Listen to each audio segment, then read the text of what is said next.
நீ ஜெயிச்சிட்ட மாறா. தயாநிதி மாறனுக்கு மிகப்பெரிய சவாலாக உருவெடுத்த பாஜக வேட்பாளர் வினோஜ் பி செல்வம்.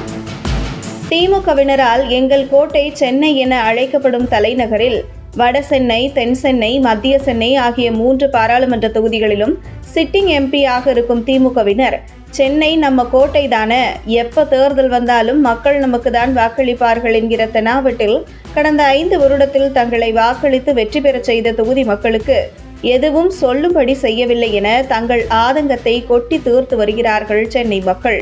இந்த நிலையில் நாமினேஷன் தாக்கல் செய்துவிட்டு தலைநகர் சென்னையில் பிரச்சாரத்தில் ஈடுபட்ட திமுக வேட்பாளர்களான தென் சென்னை சிட்டிங் எம்பி தமிழச்சி தங்கபாண்டியன் மற்றும் மத்திய சென்னை சிட்டிங் எம்பி தயாநிதி மாறன் ஆகியோர் பிரச்சாரத்தில் ஈடுபட்ட போது மக்கள் எதிர்ப்பு தெரிவிக்க ஆரம்பமே திமுக மீது கடும் அதிருப்தியில் சென்னை மக்கள் இருப்பது அம்பலமானது.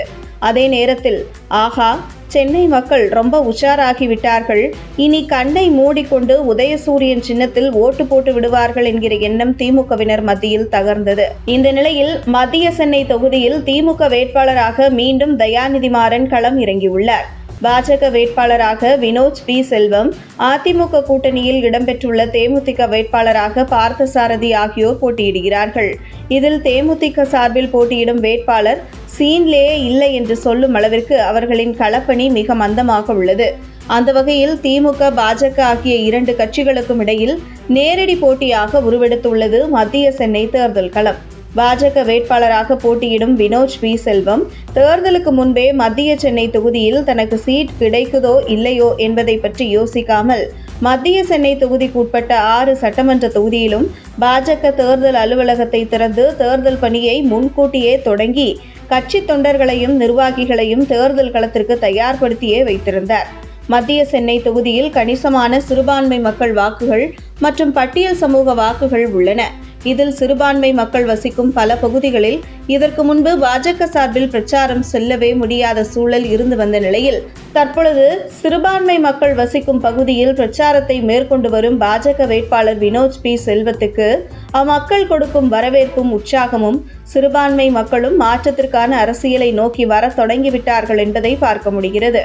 மேலும் மத்திய சென்னை தொகுதிக்குட்பட்ட பாஜக பூத் கமிட்டிகளை மிக வலுவான கட்டமைப்போடு கடந்த சில மாதங்களில் உருவாக்கியுள்ள வினோஜ் சற்று வீக்காக இருக்கும் பூத் எது என ஆராய்ந்து தேர்தல் பிரச்சாரத்தை முடித்துவிட்டு இரவு 11 மணி 1 மணி ஆனாலும் அந்தந்த பூத்துகளுக்கு சென்று சரி செய்து வருவதை பார்க்க முடிகிறது. அந்த வகையில் இரவு பகல் பாராமல் பாஜக தலைமை தனக்கு கொடுத்த இந்த வாய்ப்பை சரியாக பயன்படுத்தி வரும் வினோஜ், கட்சி சீட் கொடுத்தது எனக்கு பெருமையாக இருக்கலாம், ஆனால் நான் வெற்றி பெற்றால்தான் என் மீது நம்பிக்கை வைத்து சீட் கொடுத்த கட்சிக்கு பெருமை என்பதில் கருத்தில் கொண்டு தலைநகர் சென்னையில் தாமரையை மலரச் செய்ய பாஜக வேட்பாளர் வினோஜின் தீவிர களப்பணியை எதிர்கொள்ள முடியாமல் திணறி வரும் திமுக வேட்பாளர் தயாநிதி மாறனை கதிகலங்க செய்துள்ள வினோஜின் கடின உழைப்பை பார்த்து நீ ஜெயிச்சிட்ட மாறா என்று சொல்லும் அளவிற்கு திமுகவுக்கு மிகப்பெரிய சவாலாக இருந்து வருகிறார் பாஜக வேட்பாளர் வினோஜ் பி செல்வம். வளர்ச்சியும் வாய்ப்புகளும் தொடர தமிழும் தமிழகமும் தலை நிமிர மோடியின் கேரண்டி இருக்கு. இனி பயம் எதற்கு?